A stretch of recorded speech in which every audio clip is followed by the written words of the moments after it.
Assalamualaikum warahmatullahi wabarakatuh.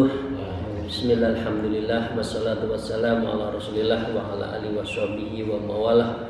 La hawla wa la quwata illa billah. Amma ba'dah.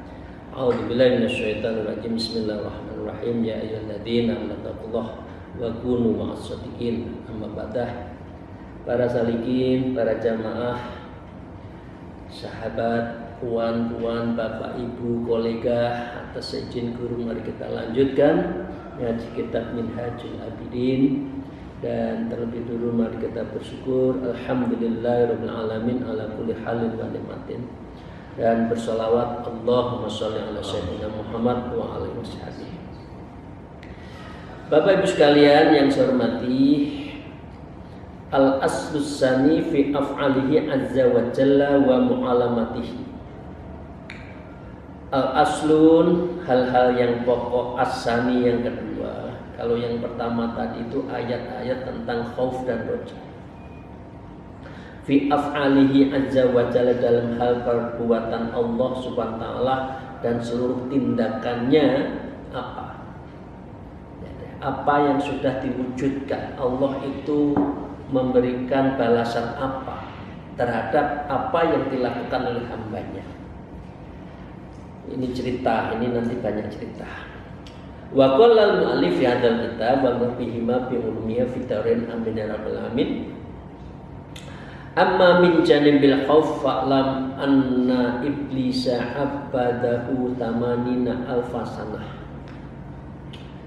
Adapun dari sisi khauf, maka ketahuilah bahwa anna iblis abadahu tamanina alfasanah.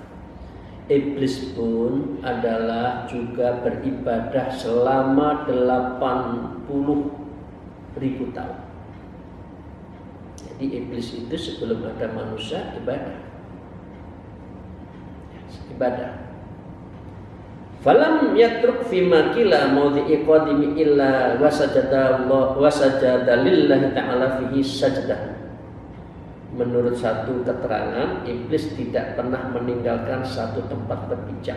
Jadi tempatnya itu ada bermakan, tempat untuk beribadahnya di situ terus, melainkan pasti iblis bersujud kepada Allah illa wasajada lillah ta'ala fihi sajadah, di tempat itu dengan sujud itu nggak pernah berhenti. Ya kira seperti malaikat lah sujud. Maka dengan demikian tumma taraka amran wahidan fatada'an babihi, kemudian iblis meninggalkan satu perintah saja, maka Allah mengusirnya ambabihi, dari babihi, dari pintu Allah.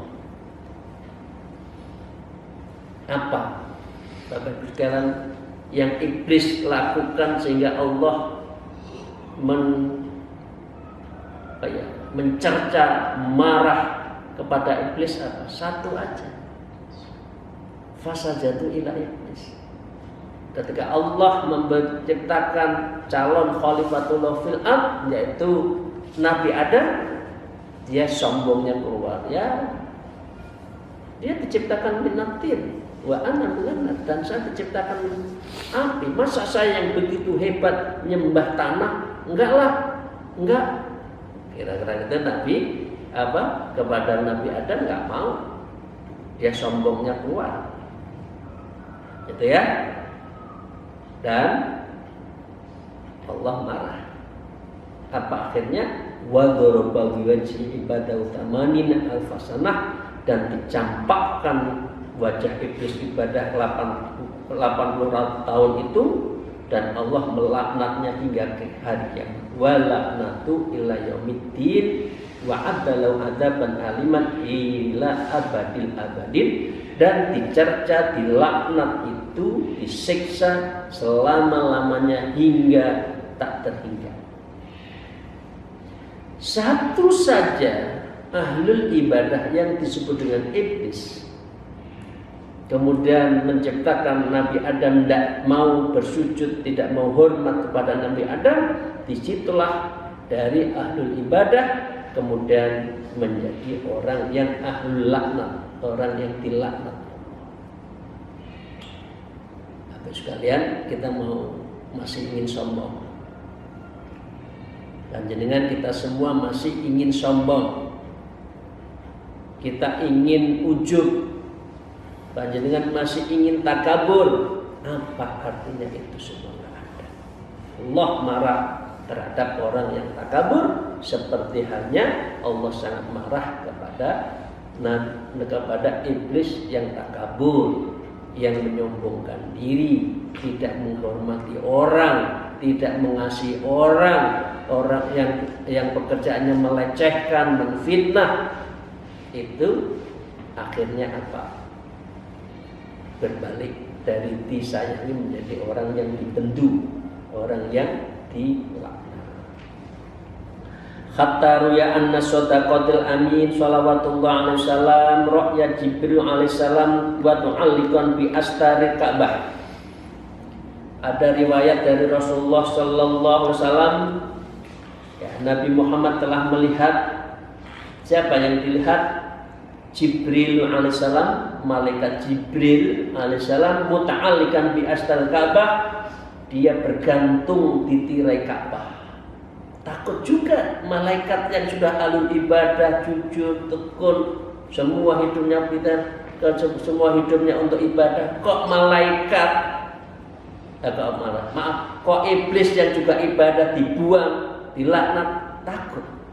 Apa yang kita katakan oleh malaikat Jibril? Wa huwa yasrahu januta ilahi wa sayyidi la tughayyiru ismi wa la tubaddila jismi. Malaikat Jibril mengatakan begini, wahai Allah, wahai Tuhanku, wahai junjunganku, janganlah engkau merubah namaku, wa la tughayyir ismi, jangan kau rubah namaku dari orang ahli ibadah menjadi orang yang engkau benci. Takut. Wa la tubaddila jismi, dan engkau jangan menukar jisimku ini. Saya tetap dalam posisi ibadah, tidak akan berani untuk berbeda dengan engkau. Karena apa? Semua bersujud, termasuk malaikat, kecuali satu, yaitu iblis. Jadi orang yang takabur menjadikan orang itu yang rendah. Karena itu kemarin saya menuliskan di dalam sebuah quote saya sebutkan bahwa tawadhu itu indah dan bahagia. Jadi indah hati itu indah bahagia. Takabur sebaliknya saya yakin itu sumber kehancuran. Seperti iblis itu. Tsumma Adam sofiyus nabiyuh, kemudian Nabi Adam manusia pilihannya itu sudah diuji. Ya, sofiyuhu wa nabiyuhu. La ilaha illallah sofiyullah kan? La ilaha illallah Muhammadun sofiyullah. Tidak ada Tuhan sembah dan Muhammad itu adalah pilihan Allah. Begitu juga Nabi Adam. Alladzi khalaqu biyadihi, karena Nabi Adam diciptakan dari tangannya, wa asjadu lahu malaikah, dan semua bersujud termasuk malaikatnya, wa hammalu ala a'nihim, dan malaikatnya itu adalah yang mengangkat, mengunggul-unggulkan manusia, ya, malaikat wa hammalu ala a'nihim ila jawarihim in basata, dari lingkungan pertentangan hingga beliau menjadi senang. Ini kalau malaikat jujur, iya akhirnya mau. Fa'akala akalu wahidatan lam yu'dzan lahu fiha. Tapi ingatkan, Nabi Adam, kamu boleh di surga, tapi jangan makan ini saja, yang ini loh jangan, gitu kan? Fa'akul, kalau kemudian beliau memakan. Berarti di larangan Allah dilanggar. Fanuti ala la yujabirani man asani, lalu diserukan, ingatlah tidak boleh bertentangan denganku orang yang telah berdurhaka dengan Allah marah. Kamu silahkan bersenang-senang dengan istrimu, dengan bojomu, ya. Di surga dengan Siti Hawa. Siti Hawanya nggak kuat godaan, digodok iblis. Itu loh makanan paling enak di surga ini, makanlah. itu Bapak Ibu sekalian, ya, kadang-kadang orang itu jatuh karena istri ya, banyak ya. Godo sing lanang nggak kena, godo sing wedok. Nah, biasanya gitu ya. Tapi ada juga orang yang jatuh karena dirinya sendiri, bukan karena istri. Istri banyak juga yang mengingatkan pada suaminya jangan korupsi dan sebagainya. Tapi kadang-kadang yang banyak itu suami korupsi itu karena godaan istri yang tuntutannya banyak. Pokoknya aku raruh sakulan kudu di blonjo 500 juta. Lah tekan di gaji resminya ke 15 juta. Kon golek uang 500 juta ya mesti al itu utawi ngentet ya. Ngentet duitnya negara. Nah, ini karena kadang-kala dari keluarga. Kemudian Allah mengatakan alla la yujawironi wa man asani. Dahlah kamu dah anu danda. Kamu sudah enggak anu, kamu enggak taat lagi. Maka dengan demikian orang tidak boleh bertetangga dengan orang yang durhaka kepada Allah. Wa amara malaika alladzi hamal sarirahu yazujunahu minas sama'i ila sama'in. Dan Allah memerintahkan para malaikat untuk memanggul singgasana Nabi Adam untuk dilemparkan dari langit ke langit yang lain sampai ke bumi. Nabi Adam cuma siji loh yang dilarang. Kita berapa? Astagfirullahaladzim. Berapa kali sehari kita melanggar aturan Allah? Na'udzubillah. Moga-moga kita dijaga semua ya Allah. Amin ya Rabbal alamin. Nabi Adam sekali dibuang dari surga ke langit sampai ke dunia ini. Hatta aqa'u bil adli wa lam yaqbal taubah. Hingga para malaikat itu menjatuhkan di bumi dan Allah belum menerima taubat. Ya, enak banget gak mudah-mudah. Kamu sudah melanggar saya, dilarang ini kok mau enaknya saja. Taubat belum tentu diterima. Fima ruya hatta baqi ala dalika mi'ati sanah. Nabi Adam nangis gugluk selama 200 tahun karena taubatnya tidak diterima oleh Allah. Dan dipisahkan oleh dengan istrinya Siti Hawa. 200 tahun nggak ketemu, nangis gugur karena, nah itu ceritanya seperti itu. Walahiqahu minal hawani wal bala, dan Allah menerpa Adam berbagai kehinaan dan cobaan, dijauhkan dari orang yang dikasihi, ya, di tengah gurun, ya. Malahiqahu wa baqiyatu dzurriyyatuhu fita'i tabi'aki dzalika 'alal abda, akan segala yang telah diterpakannya itu kepada beliau dan masih terasa sampai kita keturunannya ini akibat dari bapak kita Nabi Adam Siti Hawa.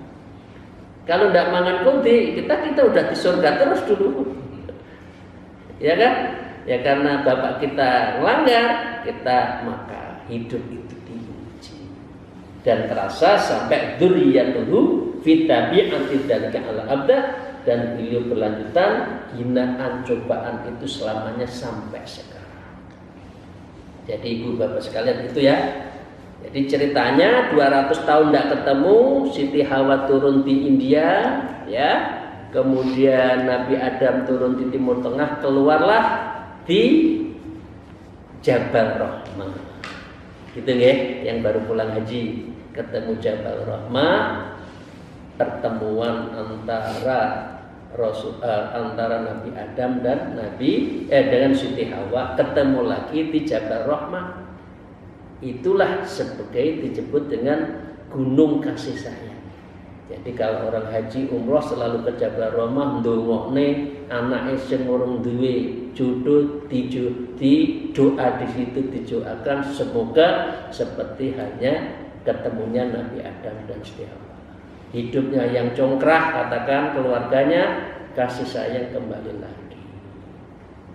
Sambil doanya itu kan tola'al badru alaina, gitu ya. ditolak. Sudah kelihatan ini, oh istri saya jauh. Akhirnya ketemu Adam dan Hawa itu di Jabal Rahmah. Ini ujian sudah 2 ya. 1 iblis, 2 Nabi Adam. Cerita lain, tsumma inna Nuhan alaihissalam syekhul mursalin. Cerita juga dari Nabi Nuh, Syekhul Mursalin. Beliau adalah guru para rasul. Shalawatu alaihi wasallamu alaihi wa alihi asma'in. Semoga merahmati pada Nabi Nuh alladzi tamala fi amri dini wa ta'malahu. Beliau telah memikul dalam urusan agama beliau segala apa yang telah beliau tanggung. Lam yakul illa kalimatan wahidatan ala ghairi wajhiha. Satu saja beliau tidak pernah mengucapkan berbeda dengan Allah kecuali satu kalimat saja, ya, yang beliau akhirnya menjadikan Allah tidak suka. Apa? Idnudiya falatas ilni ma laysa laka bi'ilmin inni a'idzuka an takuna minal jahilin. Sebab perkataan satu itu janganlah kamu mohon kepadaku, Allah marah. Tidak, kamu enggak. Sesuatu yang kamu tidak mengetahui, sesungguhnya aku memperingatkan kepadamu supaya kamu jangan termasuk orang yang tidak berpengetahuan. Surat Hud ayat 46. Apa yang dikatakan oleh Nabi Nuh? Hanya satu. Ikut doakan anaknya Kan'an yang sudah melanggar dan tidak mau masuk agama dinul haq Islam. Nabi bapaknya doakan, ya Allah selamatkan anak saya, moga-moga masuk surga. Allah marah, loh ini sudah kafir, sudah kufur, didoakan, Allah marah. Doanya itu aja. Dia itu sudah nggak mau dengan kamu, dia itu sudah nggak beriman, malah menentang, saya akan naik ke gunung yang paling tinggi sehingga saya bisa selamat. Naiklah Kan'an. Akhirnya dunia tenggelam, selamatlah yang ada di kapalnya Nabi Nuh. Itu hanya satu saja. Doakan anaknya yang kufur itu, Allah marah. Ya, maka dengan demikian hatta ruya fi ba'dil ahbar annahu lam yarfa'u ra'sahu ila sama khaya'an min nawla'at ma'ina sana. Dengan marahnya Allah itu, Nabi Nuh tidak berani mendongakkan kepalanya kepada langit. Ya, lam yarfa ra'sahu ila sama, enggak mau, enggak berani. Khayaan karena malu, ya. Berapa lamanya? Arba'ina sanah, 40 tahun hanya karena mendoakan anaknya yang tidak beriman itu. Dia 40 tahun nangis gugluk. Ya, ini maksudnya apa? Maksudnya bagus doakan anaknya, tapi anaknya udah nggak beriman kok. Itu. Nah, ini Allah marah. Tsumma inna Ibrahim khalilullah alaihissalam lam yakun minhu illa hafwatun wahidatan. Kemudian Nabi Ibrahim kekasih Allah tidak pernah menjadi dari beliau kecuali hanya satu ketuluran saja. Nabi Ibrahim juga ada yang salah satu. Fakam khawfatadun wa qala walladzi atma'u ayyaghfira li khati'ati yaumiddin. Dan yang amat kuinginkan akan ampunan kesalahanku di hari kiamat. Nabi Ibrahim juga punya kesalahan sedikit. Hatta ruya annahu kana yabki min siddatin, hingga diriwayatkan ya Nabi Ibrahim itu menangis karena takut, siddatul khauf, ya. Fa yursilullah ta'ala ilal amini Jibril alaihissalam fa yaqulu ya Ibrahim hal ra'aita khalilatun yu'adzibu khalilahu binnar.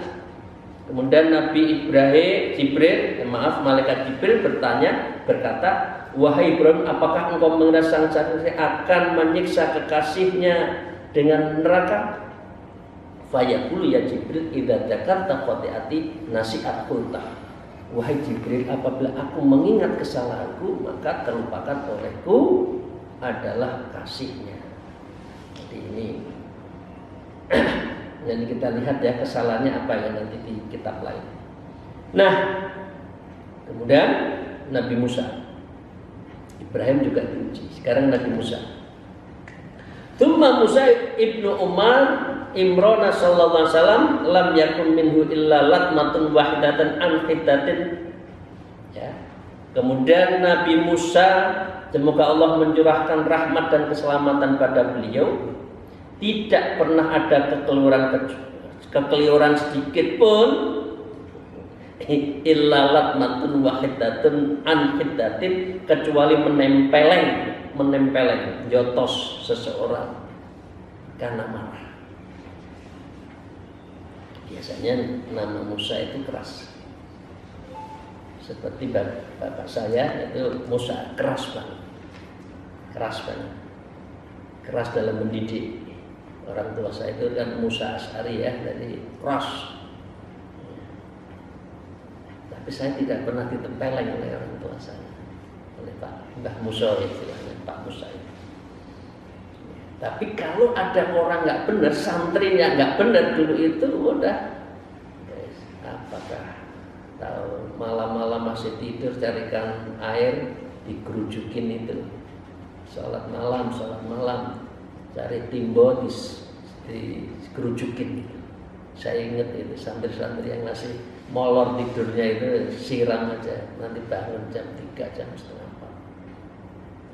4. Fakam khawfa tadarru'a wastaghfaru wa qala rabbi inni dhalamtu nafsi faghfirli. Kemudian Allah marah, namun Nabi Musa berdoa, ya Allah, sesungguhnya aku telah menganiaya diriku, maka itu ampunilah saya ya Allah. Itu hanya nempelin kan. Orang nggak benar ya ditempelin, kan gitu. Tapi Nabi Musa itu memang nggak sabar waktu itu. Kemudian Allah marah, nggak boleh nempelin orang. Nah ini kadang-kadang manusia, pemerintah, pimpinan itu nempelin dengan cara lain. Nempelinnya bukan tangan, tapi nempelinnya buat kebijakan yang menyusahkan rakyat, itu sama dengan menempel. Itu berapa dosanya itu? Ya Allah. Tsumma fi zamani Bal'am ibnu Ba'ura kana bihaitu idza nadhara ila samai yara as. Ini cerita yang keempat. Di zaman Nabi Musa ada namanya Kiai Haji Bal'am bin Ba'ura. Kira-kira kiainya, Kiai Haji Khos, namanya Bal'am bin Ba'ura. Idza nadhara sama yara asa, dia bisa melihat apa? Langit, mencuri berita, katakan itu, dia bisa melihat langit dan ars, apa yang akan terjadi dia tahu. Wa wal ma'ni biqauli ta'ala watlu alhim naba alladzi atainahu ayatina faslaha minha. Kemudian salah satu kesalahannya itu, maka dibacakanlah kepada mereka berita orang yang telah kami berikan kepada ayat-ayat kami mengenai tentang isi kitab. Artinya ceritanya Bal'am bin Ba'ura, kemudian dia melepaskan diri dari ayat-ayat ini, kemudian dia lupa. Diberi kekuasaan ilmu sihir, ilmu mukasyafah, tapi apa kesalahannya? Walam yakun minhu illa annahu mal. Kesalahannya cuma satu, Kiai Haji ini, ya, Kiai Haji Bal'am bin Ba'ura itu kesalahannya satu, apa? Annahu cinta dunia. Saya nggak mau ngaji kalau nggak diamplopin.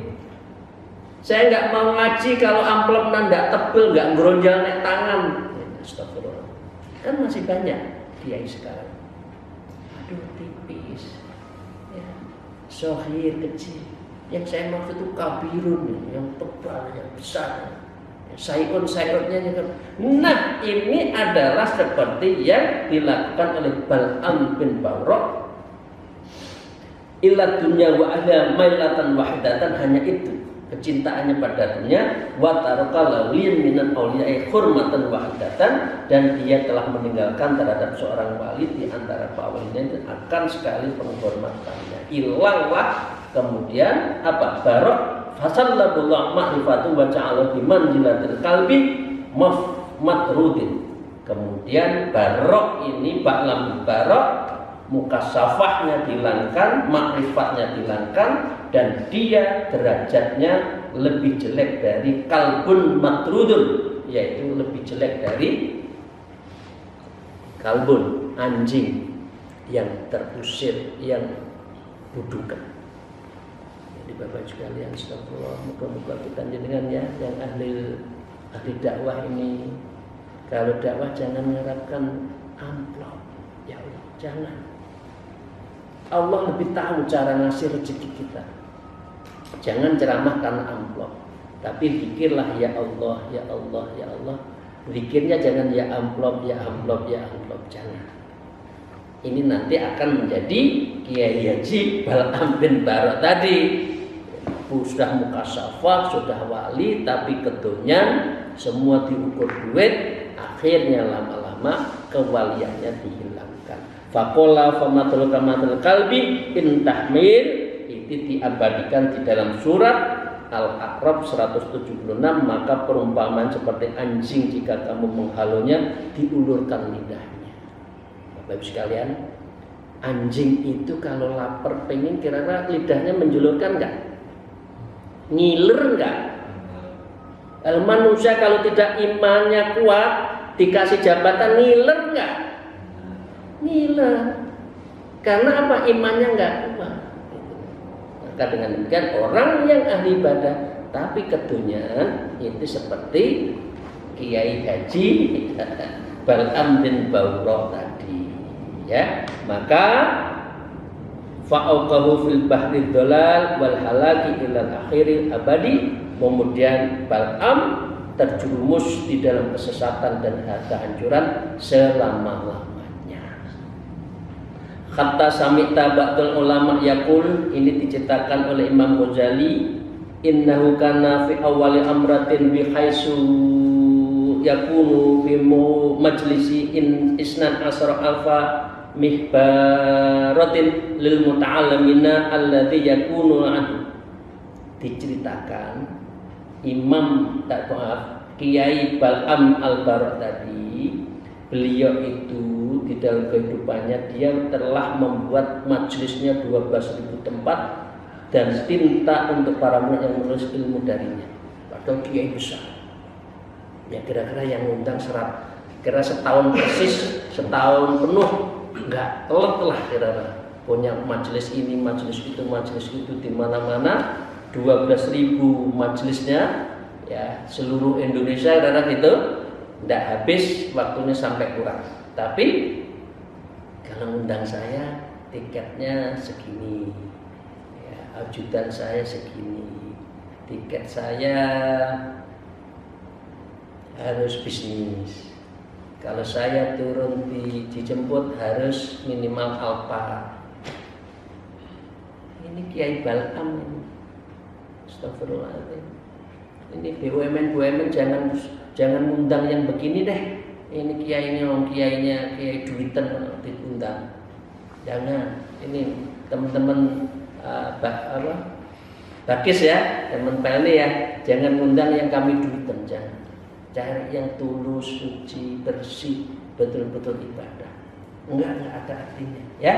Kemudian Ba'am yang menjadi orang yang pertama bisa menyusun suatu kitab dan tidak disebut dalam kitabnya, tidak ada cerita. Salah satu hal yang dia tulis itu akhirnya naudzubillah laisa ilmi sani, tidak ada pencipta bagi semesta alam. Jadi akhirnya kami duitan tertutup matanya, dia merasa kaya, apa artinya tidak percaya Allah. Kemudian karena itu bagi kita semua yang ahli syiar ya, ahli dakwah, didoakan oleh Imam Ghazali, na'udzubillah thumma na'udzubillah min syuhdi wa min adabil alim wa qadhi wa fadi'il khidlanihi alladzi la ta'atala nabi. Ya Allah, moga-moga melindungi kita semua dari murkanya dan siksaan yang pedih, dan dari mengerikan dari penelantarannya yang tidak sanggup kita akan menanggungnya. Amin ya rabbal alamin. Maka dengan demikian, lihatlah kekejian dunia, kesialan betapa dia tidak dapat mendatangkan sebuah kebaikan kepada kalangan ulama dengan cara khusus. Maka jari ulama juga besar berat. Moga-moga kita semua tahan jadi ulama bukan karena uang. Fatanabbah fa innal amra khatir wal umra qasirun fil amali ya taksir wan nakitatu basyir. Maka sadarlah karena sesungguhnya suatu persoalan hidup adalah hal yang mengkhawatirkan. Hidup itu mengkhawatirkan, usianya pendek, wal umrul qasir, dan wa fil amal taksir, dan amalnya cenderung gegabah, wan nakitatu basyir, padahal Allah mengetahui semuanya. Jadi cerita-cerita tadi Bapak Ibu sekalian itu cerita menjadi ibroh kita semua. Kita harus menjaga betul-betul terhadap apa yang diperintahkan Allah. Ayo dan bismillah kita jaga betul. Karena apa? Fa inna khatama bil khairin a'malana, karena Allah maka jika Allah mengakhiri dengan suatu kebaikan buat kita, fa aqallana asarana, maka Dia akan memaafkan kita dari segala kesalahan kita. Fama dzalika 'alaihi asyir, maka tidaklah hal yang baginya tidak ada sesuatu yang kesulitan untuk mengampuni kepada kita. Demikian, terima kasih Bapak Ibu sekalian. Ini beberapa cerita tentang nabi-nabi yang diuji. Nabi saja diuji, apalagi kita yang masih banyak dosa. Jadi dengan demikian, dari pelajaran yang kita ambil dari cerita tadi, artinya kita diminta untuk seimbang antara khauf dan roja. Khauf berarti takut terhadap cipta Allah, roja berarti mohon ampunan, mohon ridho, dan mohon rahmat Allah. Itu harus seimbang. Kalau tidak, nanti kita akan terjerumus. Kalau khauf saja akan putus asa, kalau roja saja akan sembrono di dalam hidup. Assalamualaikum. Moga-moga Allah membukakan pintu kita dan Allah memberkahi segala kehidupan kita, apapun yang kita lakukan. Ilahi anta maqsudi wa ridhoka matlubi. Assalamualaikum warahmatullahi wabarakatuh. Wassalamualaikum warahmatullahi wabarakatuh.